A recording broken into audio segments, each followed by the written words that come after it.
Oh, magandang umaga sa inyong lahat dyan. Gumising pala ako dito ng mga 5 a.m. Siyempre, sobrang antok ko pa niyan. Kasi may appointment kami ngayon. Kaya dyan agad ako pumasok ng CR. Siyempre, maliligo. Maliligo yan kahit walang tulog. Ganon. Nalala ko tuloy nung buhay pa yung lula ko. Hindi ako pinapayagan maligo kapag kulang ang tulog. Ang bilis ko pala maligo, no? Parang shampoo at sabon lang, ganon. Paano ba naman nagmamadalian kasi malate na? Kaya dyan yung pinsan ko gusto mag-hi sa vlog ko. Kaya pagkatapos namin kumain, eto, naglalakad para makapunta na kami doon. 4 lang pala kami, guys. Pero mamaya, maging 5 yan. Kaya eto, naghihintay kami sa taxi na binook namin. Kaysa naman mag-commute kami na hindi makatipid. At dyan, nakarating na pala yung taxi na binook namin. Mas excited pa nga ako dyan sa pinsan ko, no? Kaya dyan, binuksan na ng mga pinsan ko para naman kami makapasok. Dali-dali na nga ako pumunta sa loob, pero parang di ako kasya. Sobrang taas ko kasi, parang di na magkasya sa taxi. Ewan ko lang talaga, ba't ang taas ko? Para na nga akong kawayan dyan, no? Eto pala yung mga kasama ko dyan. Puro mga bata.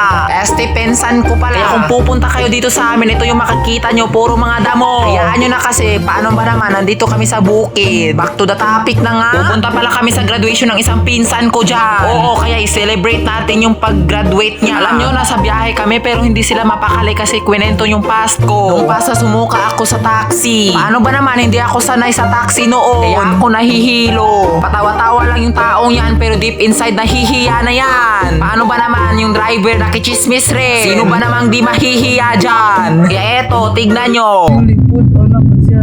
Kung mabuyog ang bato, mabuyog ko. Ayaw na mo, sige kuha na ng pasok basto kaya di naman ko malipong ron.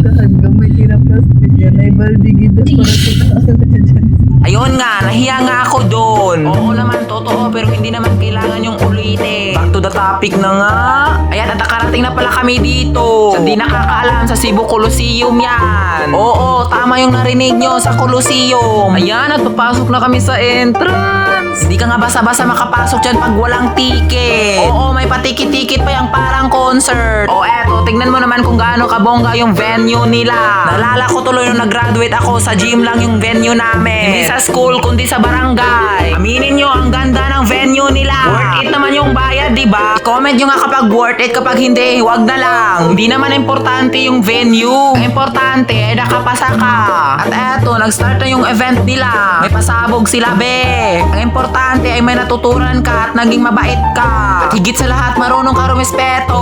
Aanhin mo ba yung diploma kapag wala kang respeto? Dapat dito sa mundo ay balanse lang. Walang labis at walang kulang. Kaya dito, gusto ng pinsan ko bilhan ng flower ang ate niya. Oo, yung ate niya yung nag-graduate. Kaya dito, lumabas kami para bumili ng favorite flower niya. Diyos ko, ang mahal, 550. Parang 10 kilo lang bigas na yon. Kaya motivate yourself. Don't listen to those people who only see your mistakes. Kasi hindi lahat ng tao nakita yung hard work mo. Sometimes nga, being raised in simplicity teaches you the kinds of strength nga hindi makita sa comfort. Nawala na sa topic. Kaya dito, bit-bit na niya yung favorite flower ng ate niya. Ang saya nga niya kahit mahal yan. Proud yan kahit mahal ang flower, nabilhan pa din yung ate niya. Hindi mababayaran yung love sa magkakapatid. Kaya dyan ako na nga yung nagbit-bit ng flower.